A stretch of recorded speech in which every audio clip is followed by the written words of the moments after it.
မင်္ဂလာပါခင်ဗျာတောင်းသူအများစုရန်စိတ်ဝင်စားကြတဲ့အရည်သွေးကောင်းတဲ့ငါးအမိုင်နိုအက်ဆစ်ဘယ်လိုလုပ်မလဲဆိုတဲ့နည်းလမ်းလေးကိုမျှဝေပေးမှာဖြစ်ပါတယ်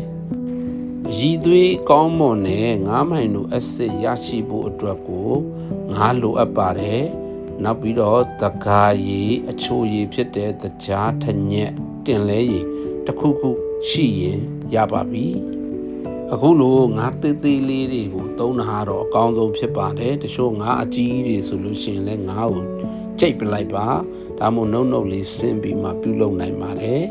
ပေါ်ဆက်မဲ့အချိုးစားတော့ငါးနဲ့အချိုရည်ကိုဇာတူထည့်ပေးရမှာဖြစ်ပါတယ်ခင်ဗျာပေါ်ဆက်ပြီးတဲ့ပထမရက်ဒုတိယရက်9ရက်အထိနေတိုင်းတစ်နေ့ကို2ကြိမ်မှွေပေးဖို့လိုအပ်ပါတယ်ခင်ဗျာမွေတဲ့အခါမှာရင်ကောင်းနေမနာဖို့အဓိကအရေးကြီးပါတယ်တက်ရတန်ရှင်းဖို့လည်းလိုပါတယ်ခင်ဗျာပစ္စည်းအည်သွေးကောင်းခြင်းမကောင်းခြင်းကတော့ထဲ့ဝင်တဲ့ပစ္စည်းပြုလုပ်တဲ့နီးမှန်ကန်မှုပေါ်မူတည်သွားပါတယ်ခင်ဗျာလူကြည့်ရှုပေးတာအားလုံးပဲကျေးဇူးတင်ပါတယ်ခင်ဗျာ